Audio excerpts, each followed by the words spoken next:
चलिए, यह स्लाइड हमारी चल रही थी और हम ये देख रहे थे कि किस तरीके से रेडी क्यू तो ज़ाहिर है वो क्यू है जो रैम में सारे प्रोसेस मेंटेन हुए हैं और चलने के लिए तैयार है।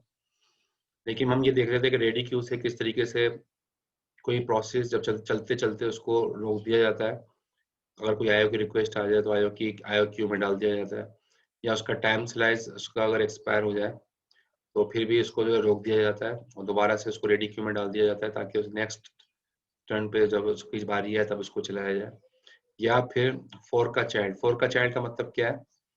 लिनक्स के अंदर जो है ना वो पेरेंट चाइल्ड को एग्जीक्यूट करता है, तो उसको कहते हैं फोर्क का चाइल्ड। ठीक है, यानी कि चाइल्ड प्रोसेस जो है वो फिर एग्जीक्यूट होता है।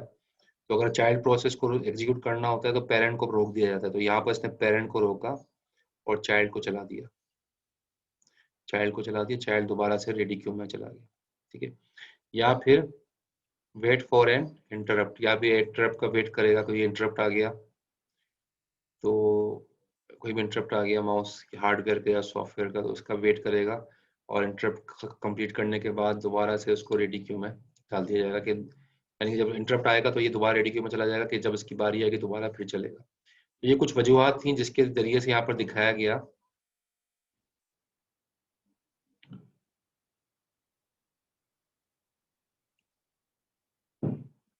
तो ये वजूहत थी, दिखाया गया कि किस तरीके से सीपीयू किसी प्रोसेस को जब रन कर रहा होता है तो रनिंग स्टेट से उसको वो डिवाइस आईओ क्यू में यानी कि डिवाइस क्यू में या उसको दूसरे क्यू में डाल देता है।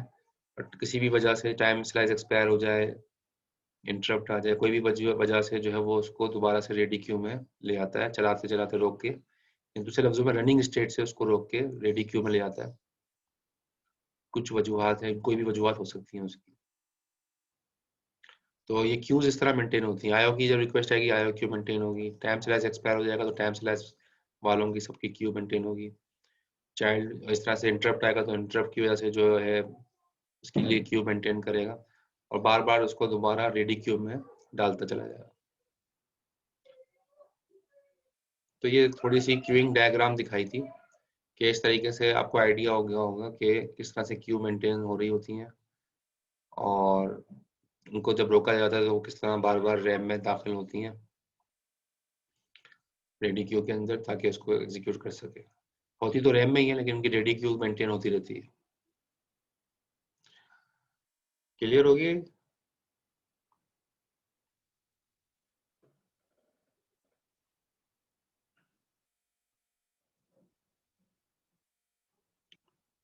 तरह से स्केजुलर्स पे आ जाते हैं। अब स्केजुलर मुख्तलिफ तरह के स्केजुलर्स होते हैं जो कि इस जॉब को स्केड्यूल करते हैं। एक होते हैं शॉर्ट टर्म स्केजुलर, एक होते हैं लॉन्ग टर्म स्केजुलर। ठीक है, और आगे लिखा हुआ एक होते हैं मीडियम टर्म स्केजुलर। तो तीन तरह के स्केजुलर्स होते हैं, शॉर्ट टर्म, लॉन्ग टर्म और मीडियम टर्म। अब तीनों में फर्क क्या है वो देखें। ये प्रोसेस को स्केड्यूल करना है, प्रोसेस को चलाना है, तो स्केजुलर्स का सहारा लिया जाएगा। स्केजुलर्स की तीन तीन टाइप्स हो गई, short term scheduler, long term scheduler, medium term scheduler. Short term scheduler जिसको हम सीपीयू स्केजुलर भी कहते हैं, शॉर्ट टर्म स्केजुलर का दूसरा नाम सीपीयू स्केजुलर है। ठीक है, ये क्या काम, ये इसका काम क्या है?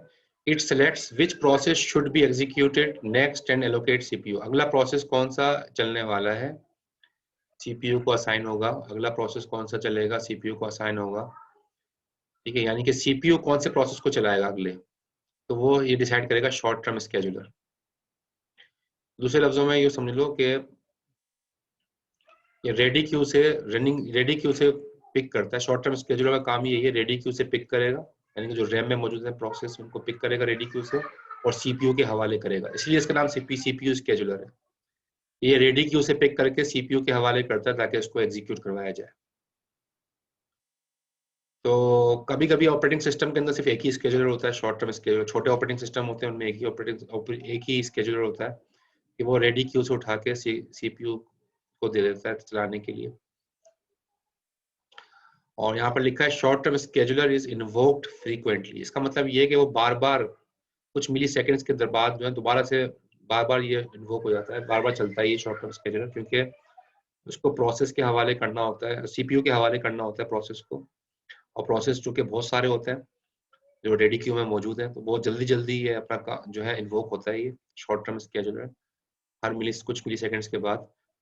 इसलिए उसको बहुत फास्ट होना चाहिए, शॉर्ट टर्म स्केड्यूलर को बहुत फास्ट होना चाहिए, क्योंकि इसका काम जिम्मेदारी बड़ी है, क्योंकि रेडी क्यू से उठा के वो सीपीयू के हवाले करता है। तो बहुत तेजी से काम होता है, क्योंकि बहुत सारे प्रोसेस को चलना होता है, तो ये बहुत जल्दी जल्दी फ्रीक्वेंटली जो है इन्वोक्ड होता है।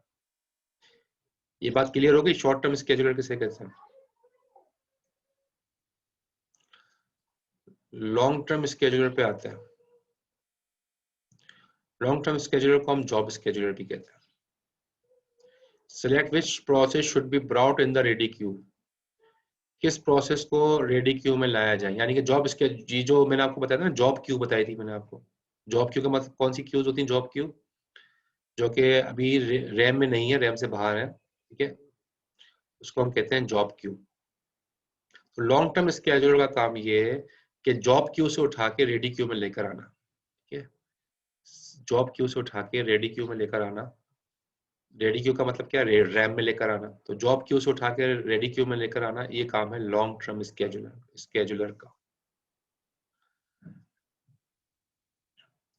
और long term scheduler is invoked infrequently. ये इतनी जल्दी जल्दी एक्टिव नहीं होता, कुछ सेकंड्स या कुछ मिनट्स के बाद ये एक्टिव होता है, ठीक है। तो इसलिए इसको ये स्लो होता है, may be slow as compare to short term schedule. Long term schedule slow होता है क्योंकि वो रैम में लेकर आता है, हार्ड डिस्क से उठा के रैम में लाएगा, ठीक है। तो जो जॉब्स चलनी है उनको उठा के रैम में लेकर आना, ये इसकी जिम्मेदारी है। तो ये थोड़ी थोड़ी देर के बाद, क्योंकि रैम जब खाली होती है फिर वो देखता है कि अगले किस किस चीज को लाया जाए, तो थोड़ी थोड़ी देर के बाद इन्वोक होता है। बहुत मतलब as compare to CPU scheduler ये थोड़ा सा स्लो होता है।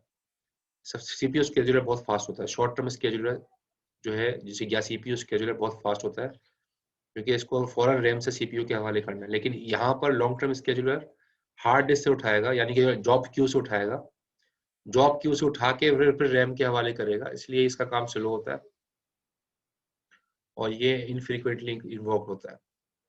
और यहाँ पर लिखा है the long term scheduler controls the degree of multi programming, कि कितने यानी कि कितने प्रोग्राम एक साथ चले, ये डिसीजन लेता है लॉन्ग टर्म स्केड्यूलर। वो जितने मेमोरी में डालेगा उतने प्रोग्राम एक साथ चलेंगे। अगर मेमोरी में वो 10 डालेगा 10 प्रोग्राम एक साथ चलेंगे। अगर मेमोरी में वो 20 डालेगा तो 20 प्रोग्राम एक साथ चलेंगे। तो इसका मतलब क्या हुआ? डिग्री ऑफ मल्टी प्रोग्रामिंग जो है वो कंट्रोलिंग कौन करेगा? लॉन्ग टर्म स्केड्यूलर, के कितने प्रोग्राम एक साथ चलने चाहिए, इसको कहते हैं डिग्री ऑफ मल्टी प्रोग्रामिंग। तो ये डिसीजन लेगा लॉन्ग टर्म स्केड्यूलर अपने एंड पे। और यहाँ पर लिखा है process can be described as इधर IO bound process IO bound process भी होते हैं और सीपीयू बाउंड प्रोसेस भी होते हैं। प्रोसेस की दो कैटेगरीज यहाँ पर बताई गई हैं।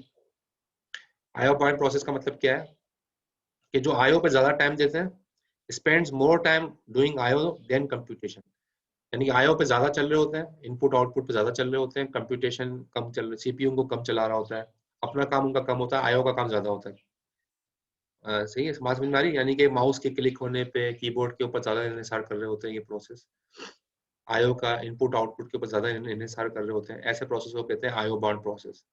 आईओ ज्यादा होता है, कंप्यूटेशन कम होती है। लेकिन जो प्रोसेस कुछ होते हैं उनको कहते हैं हम CPU bound process. CPU bound process कौन से होते हैं? जिनके अंदर कंप्यूटेशन ज्यादा होती है, मोर टाइम डूइंग कंप्यूटेशन ज्यादा होती है, and very few very long CPU. और इसके अंदर जो है ना थोड़े सीपीयू बर्स्ट होते हैं, लेकिन बहुत बड़े बड़े होते हैं, यानी कि सीपीयू मुसलसल बिजी रहता है कंप्यूटेशन करने में, उसमें आईओ बहुत कम आता है, सीपीयू कैलकुलेशन बहुत ज्यादा होती है। ऐसे प्रोसेस को कहते हैं सीपीयू बाउंड प्रोसेस। तो ये बात आपको समझ में आ गई होगी। आईओ बाउंड प्रोसेस वो हैं जिसके अंदर आईओ बहुत ज्यादा आता है, कंप्यूटेशन कम है। सीपीयू बाउंड प्रोसेस वो हैं जिनके अंदर आईओ कम होता है लेकिन सीपीयू कंप्यूटेशन बहुत ज्यादा होती है। तो लॉन्ग टर्म स्केड्यूलर क्या करता है? लॉन्ग टर्म स्केड्यूलर जो है ना उन दोनों का गुड मिक्स उठाता है। गुड मिक्स का मतलब क्या है? गुड प्रोसेस मिक्स का मतलब ये कि वो आईओ बाउंड प्रोसेस भी उठाता है और सीपीयू बाउंड प्रोसेस भी उठाता है। इन दोनों का मिक्सर उठाता है। कुछ कुछ ये उठाता है, कुछ ये उठाता है। क्यों? क्योंकि अगर वो सारे सीपीयू बाउंड उठा लेगा तो सीपीयू तो फिर 100% बिजी रहेगा हर वक्त, तो फिर वो आईओ वगैरह का टाइम नहीं मिल पाएगा। तो सीपीयू को थोड़ा रिलैक्स करने के लिए वो आईओ बाउंड प्रोसेस भी लेता है।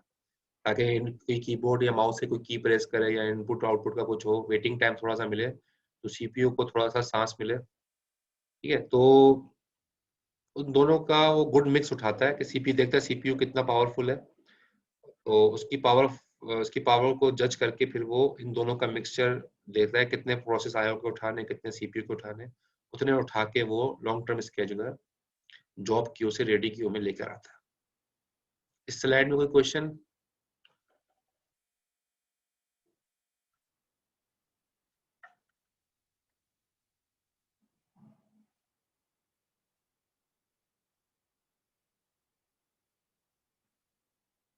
क्लियर है? Short term scheduler, long term scheduler, IO bond और सीपीयू बॉन्ड प्रोसेस क्या होते हैं, और लॉन्ग टर्म स्केड्यूलर दोनों का मिक्स जो है वो लेता है और वो फिर उसको इसको उठा के रेडी क्यू के हवाले करता है। ठीक है, अब ये तो हो गया शॉर्ट टर्म, आपको समझ में आ गया शॉर्ट टर्म का काम क्या है, सीपीयू के हवाले करता है रेडी क्यू से। लॉन्ग टर्म आपको समझ में आ गया इसका काम क्या है कि जॉब क्यू से रेडी क्यू में लेकर आता है लॉन्ग टर्म स्केड्यूल। ठीक है, ये दो काम आपको समझ में आ गए। तीसरा है medium term scheduler. Medium term scheduler का काम क्या है? Can be added if degree of multiprogramming needs to be decrease. अगर अगर कुछ अब यार देखो इसमें अगर अगर डिग्री ऑफ मल्टीप्रोग्रामिंग को डिक्रीज करना हो, क्या मतलब कुछ प्रोसेस को कम करना हो, अगर मेमोरी में ज्यादा प्रोसेस आ गए, 15 प्रोसेस मेमोरी में डाल दिया, पता चला कि भाई 15 में से सिस्टम स्लो हो गया, तो वो अब क्या करें? अब वो मीडियम टर्म स्केड्यूलर का काम शुरू हो जाता है। वो करता क्या है कि कुछ प्रोसेस को हटाता है, मेमोरी से निकाल देता है। क्यों निकाल देता है? ताकि मल्टी प्रोग्रामिंग जो है वो उसकी डिग्री कम हो जाए, कम लोड आए, कम प्रोसेस चले। तो कभी कभी ऐसा भी जरूरत पड़ती है कि मल्टी प्रोग्रामिंग की डिग्री को कम करना पड़ता है, कम प्रोसेस चले ताकि चलें। ज्यादा प्रोसेस चलने से सिस्टम पर की परफॉर्मेंस डिग्रेड हो रही होती है। ऐसी सूरत के अंदर जो काम करता है वो काम करता है मीडियम टर्म स्केड्यूलर। इसका काम ही यही है कि डिग्री ऑफ मल्टी प्रोग्रामिंग को डिक्रीज करना। यहाँ पर लिखा remove process from memory, process को जो है रैम मेमोरी से रिमूव करेगा। स्टोर ऑन अ डिस्क, यानी कि रैम से निकाल देगा। प्रोसेस फ्रॉम मेमोरी का मतलब क्या है? रैम से निकाल देगा, डिस्क में रख देगा। Bring back into the disk to continue execution swapping, यानी कि फिर दोबारा से बाद में जब देखेगा कि स्पेस मिल गई है तो दोबारा से डिस्क से उठा के दोबारा मेमोरी में दाखिल कर देगा। ये नीचे इसकी डायग्राम दिखाई गई है कि स्वैप इन किया, यहाँ पर पार्शियली प्रोसेस एग्जीक्यूट हुआ, थोड़ा बहुत चला, उसको फिर स्वैप आउट कर दिया, मेमोरी से मतलब बाहर निकाल दिया। सीपीयू ने चलाना था चलाया, अगर नहीं चलाया तो उसको फिर नहीं चलाया तो अगर सीपीयू ने चलाया चल के अगर खत्म हो गया तो ठीक है, अगर नहीं खत्म हुआ थोड़ी देर के बाद उसको आईओ की वजह से, आईओ वेटिंग की वजह से उसको आईओ क्यू में रखा, और आईओ क्यू जब उसको आईओ मिल गया दोबारा से उसको रेडी क्यू में डाल दिया गया। तो ये करता क्या है कि स्वैप आउट करता रहता है, प्रोसेस को बाहर निकालता रहता है, और जब उसकी जरूरत होती है फिर दोबारा रेडी क्यू में डालता रहता है ताकि degree of multi programming decrease हो जाए। ठीक है, तो जब देखता है कि अब रैम में जगह खाली हो गई, फिर वो दोबारा से रैम के अंदर वो रेडी क्यू में उसको रख देता है ताकि अब जो है परफॉर्मेंस ताकि डिग्रेड ना हो। ये वाली बात समझ में आ रही है आपको? मीडियम टर्म शेड्यूलर काम क्या कर रहा है? भाई देखो 20 प्रोसेस चलाने हैं, ठीक है, 20 प्रोसेस चलाने हैं। अब वो 20 के 20 अगर एक साथ लोड कर देंगे, 20 के 20 एक साथ लोड कर दिए गए, तो 20 के 20 एक साथ लोड कर दिए गए, परफॉर्मेंस डिग्रेड होने लगी। तो मीडियम टर्म शेड्यूलर का काम आएगा, ये क्या करेगा कि 3-4 प्रोसेस निकाल लेगा रैम से और उसको थोड़ी देर वेटिंग में रखेगा। जब यहाँ कुछ प्रोसेस का खत्म हो जाएंगे दोबारा से उठा के उसको रैम में दाखिल कर देगा ताकि परफॉर्मेंस डिग्रेड ना हो।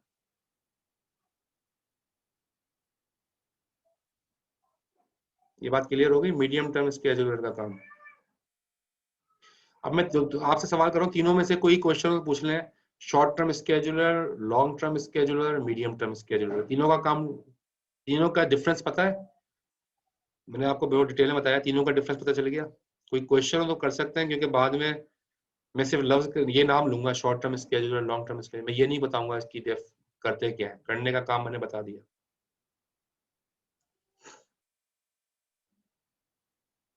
ठीक है, क्लियर है?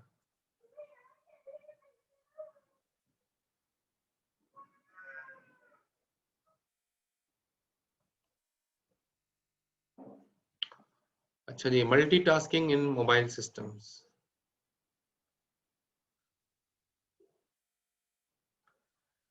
तो मोबाइल सिस्टम ज़ाहिर है आईओएस, अगर मैक की बात करें तो वो आईओएस यूज़ करता है। और मोबाइल के अंदर आप देख रहे होते हो कि बहुत सारे प्रोसेस चल रहे होते हैं। आजकल हमारा मोबाइल ही पूरा कंप्यूटर है। तो ज़ाहिर है इसके अंदर जो एंड्रॉयड मोबाइल या आईओएस जो है मैक के, वो भी मल्टीटास्किंग उनमें होती है, मल्टीपल प्रोग्राम एक साथ चला रहे होते हैं। और कुछ जो है ना वो कभी बैकग्राउंड के अंदर सिंगल फोरग्राउंड में एक ही प्रोसेस चल रहा होता है, जो यूजर इंटरफेस जिसको आप क्लिक करते हैं अपने गेस्चर से, हैंड गेस्चर से, आप जिस एप्लीकेशन को टच करते हैं वही चलती है। तो फोरग्राउंड में तो एक ही एप्लीकेशन चल रही होती है, लेकिन बैकग्राउंड के अंदर जो है मल्टीपल प्रोसेस चल रहे होते हैं। फोरग्राउंड में एक ही प्रोसेस चल रहा होता है, बैकग्राउंड में मल्टीपल प्रोसेस चल रहे होते हैं, जिसके अंदर वो मेमोरी वगैरह और सारी चीज़ों को वो देख रहा होता है। तो बहरहाल बैकग्राउंड और फोरग्राउंड दोनों जो है वो करते हैं। और service has no user interface small memory use. कुछ ऐसे एंड्रॉइड के जो है, एंड्रॉइड यहाँ पर ऊपर iOS का बताया गया, नीचे एंड्रॉइड को बताया गया। Android run foreground and background with fever limits. ठीक है, तो एंड्रॉइड भी ऐसे ही करता है, iOS भी ऐसे ही करता है, फोरग्राउंड में और बैकग्राउंड में प्रोसेस चल रहे होते हैं। कॉन्टेक्स्ट स्विचिंग क्या है, जो अभी थोड़ी देर पहले बताया कि एक प्रोसेस कंट्रोल ब्लॉक को सेव कर लिया गया, फिर दूसरे प्रोसेस कंट्रोल ब्लॉक को लोड कर लिया गया। तो स्विच करने से पहले प्रोसेस कंट्रोल की चीज़ों को सेव कर लिया जाता है, ताकि जो पुराने प्रोसेस की चीज़ें हैं, और प्रोसेस की चीज़ें वो सेव हो जाएं, और फिर नए प्रोसेस की जो वैल्यूज हैं वो उनको लोड कर लिया जाता है प्रोसेस कंट्रोल ब्लॉक से। इसको कहते हैं कॉन्टेक्स्ट स्विचिंग, जो मैंने पहले लिखा था ना वहाँ पर, पीसीबी 0, पीसीबी 1, पीसीबी 0 की वैल्यू सेव कराई, फिर पीसीबी 1 को लोड कर लिया। इसको कहते हैं कॉन्टेक्स्ट स्विचिंग। ठीक है, तो कॉन्टेक्स्ट ऑफ प्रोसेस पे, तो जाहिर है किसी भी प्रोसेस का जो कॉन्टेक्स्ट है वो उसके प्रोसेस कंट्रोल ब्लॉक से ही रिप्रेजेंट किया जाता है। तो कॉन्टेक्स्ट स्विचिंग टाइम जो है ना, एक ओवरहेड है, जाहिर है ओवरहेड है ना, क्योंकि एक को सेव कराओ फिर दूसरे को लोड करो। तो एक तरह से ये सीपीयू को एक्स्ट्रा काम करना पड़ता है। तो एक तरह से एक ओवरहेड है, एक्चुअल काम तो मतलब ये एक तरह से एडिशनल काम है जो सीपीयू करता है कॉन्टेक्स्ट स्विचिंग का। तो कॉन्टेक्स्ट स्विचिंग के दरमियान हमने देखा था आइडियल स्टेट आया था, सीपीयू कोई यूजफुल काम उस वक्त नहीं कर रहा था। जैसे आपको मैं दोबारा पीछे स्लाइड में ले जाता हूँ, ये आइडियल स्टेट दिखाई थी ना, ये आइडियल स्टेट थी जब एक प्रोसेस कंट्रोल ब्लॉक से दूसरे इसको सेव किया, इसको लोड किया, तो इसके दरमियान ये आइडल था। ठीक है, इसको सेव किया, इसको लोड किया, इसके दरमियान ये आइडल था। तो इसका फारिग होता है ये, तो उसका, तो यहाँ पर यही बात कह रहा है कि जब कॉन्टेक्स्ट स्विचिंग के दरमियान कॉन्टेक्स्ट स्विचिंग जब हो रही होती है, तो उस वक्त जो है सिस्टम कोई यूजफुल काम नहीं कर रहा होता। ठीक है, तो इसलिए जो है ना उस वक्त जो है स्केजुलिंग होती है कि जब कॉन्टेक्स्ट स्विचिंग हो रही तो ऑपरेटिंग सिस्टम जो है सीपीयू क्या काम करे, ड्यूरिंग कॉन्टेक्स्ट स्विचिंग सीपीयू काम क्या करे। The more complex the operating system and the PCB the longer the context switching. ठीक है, जितना ज्यादा कॉम्प्लेक्स होगा ऑपरेटिंग सिस्टम, तो जाहिर है उसका प्रोसेस कंट्रोल ब्लॉक भी उतना ज्यादा कॉम्प्लेक्स होगा, तो उतना ज्यादा टाइम लग जाएगा कॉन्टेक्स्ट स्विचिंग में। एक प्रोसेस से दूसरे प्रोसेस से लोड करने में उतना टाइम लग जाएगा, क्योंकि एक प्रोसेस कंट्रोल ब्लॉक को सेव करेगा तो उसके कंटेंट ज्यादा होंगे, क्योंकि वो कॉम्प्लेक्स है। ठीक है, तो फिर टाइम ज्यादा लग जाएगा।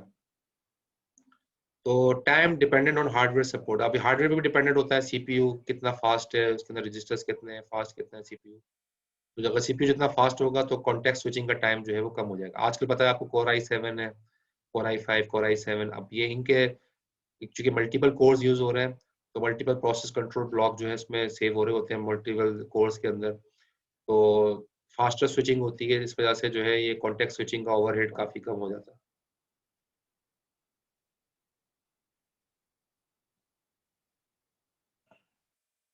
तो प्रोसेस के मैं आपको बताया था, प्रोसेस क्रिएट होता है। प्रोसेस को क्रिएट करने को यानी कि प्रोसेस क्रिएट हुआ, इसको चलने के लिए जब कहा जाता है ये प्रोसेस, जो कोई प्रोग्राम हार्ड डिस्क पे मौजूद है क्लिक करेंगे चलना शुरू होगा तो वो प्रोसेस बनेगा, उसको कहेंगे प्रोसेस क्रिएट हुआ। प्रोसेस टर्मिनेट, जो प्रोसेस क्रिएट होता है उसको हम टर्मिनेट भी करते हैं। तो प्रोसेस को टर्मिनेट भी किया जाता है। तो प्रोसेस टर्मिनेशन जो है, प्रोसेस टर्मिनेशन दो तरीकों से हो सकती है, या तो खुद ही प्रोसेस कंप्लीट हो गया तो टर्मिनेट हो गई, या फिर आपने फोर्सफुली टर्मिनेट किया। ठीक है, ऐसा आप करते हैं ना, अल्टर कंट्रोल डिलीट करके एंड टास्क कर देना, ये किया होगा आप लोगों ने। कभी कभी सिस्टम हैंग हो जाता है, अल्टर कंट्रोल डिलीट करके एंड टास्क, उसको कहते हैं कि आपने खुद ही प्रोसेस को टर्मिनेट कर दिया फोर्सफुली।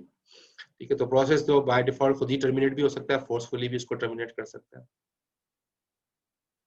अच्छा जी, यहाँ पर कह रहे हैं कि मोबाइल की चार्जिंग खत्म होने वाली है, बशर ये कह रहे हैं। तो खैर मोबाइल से क्यों देख रहे हो भाई, सीपीयू से चला के देखो ना, लैपटॉप से करो, ये मोबाइल से तो बस मजबूरी की सूरत में करें, वरना कोशिश ये करें लैपटॉप पे या उस पे करें, ताकि आपको लेक्चर जो है ना वो सही तरीके से, स्क्रीन बड़ी होती है तो सही तरीके से ये समझ में आती है।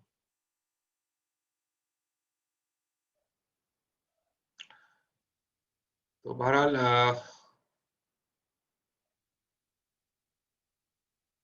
चलो सही है, लाइट नहीं है, ऑफ है लैपटॉप। अच्छा आपको एक बात बतानी थी, आप लोगों ने देख लिया ना, प्रोजेक्ट लिस्ट देख ली ना फेसबुक ग्रुप पे, कुछ लोगों ने उस पर कमेंट भी कर दिया है, प्रोजेक्ट ले भी लिया।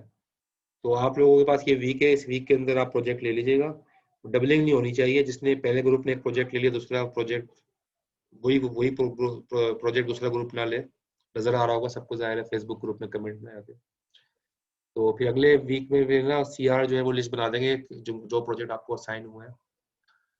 तो बस ये है कि आप उसमें से, हाँ कुछ लोगों ने कमेंट कर दिया है लेकिन काफी लोगों ने कमेंट नहीं किया है, तो उसमें कमेंट कर दीजिएगा। तो सर जी, सर ये आपने प्रोजेक्ट की जो नीचे कोड सोर्स कोड दिया हुआ है वो ये क्या है सर? वो इसकी मतलब हिंट के लिए दिया है कि अगर आप वो तो बनाना उधर चाहें उधर तो से हम लेके उसी में एडिट करके बना सकते हैं? उसके अंदर पूरा बना बनाया नहीं है वो, उसके अंदर सिर्फ कोड का वो हिंट दिया हुआ है कि भाई किस तरीके से चीजें, उसके अंदर कौन कौन से एप्लीकेशन यूज करेंगे आप। और सर इसमें हमें ये कौन सा कंपाइलर यूज करना होगा? डेव डेव पे बनाना होगा? सी सी लैंग्वेज पे? हाँ सी लैंग्वेज जो आप पढ़ रहे हैं उसी में बना दीजिएगा, सी प्लस प्लस जिसमें आप इजी हो, तो सी प्लस प्लस पे कर लिएगा वो ज़्यादा सही है, क्योंकि वो ज़्यादा अच्छा सर हमें सपोर्ट तो करता है। लैब वाले सर ने उबंटो उबंटो पे काम करा है और इस पे डेव पे काम करा है। हाँ, लेकिन अगर जो इसके सिमुलेशन अलावा करवानी है, सिमुलेशन वाला पे आप डेव पे कर लीजिएगा, जो सिमुलेशन लिखी हुई थी ना नीचे मुख्तलिफ चीज़ों की, तो सर पाइथन या सी शार्प पे भी कर सकते हैं ना? हाँ कर सकते हैं, मना नहीं है, उस पर भी कर सकते हैं, जो आपको आसानी हो, पाइथन हो, सी शार्प हो, सी प्लस प्लस हो, जिस पे आपको आसानी हो कर।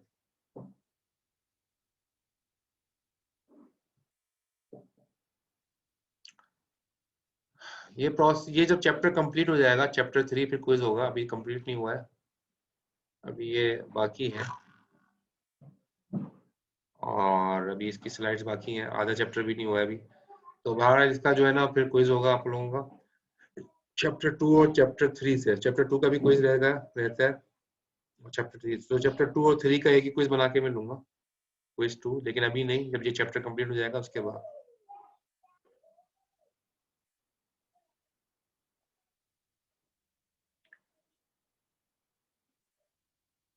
सर नेक्स्ट फ्राइडे तो कोई क्विज नहीं है ना सर? नेक्स्ट फ्राइडे क्विज नहीं है। सही।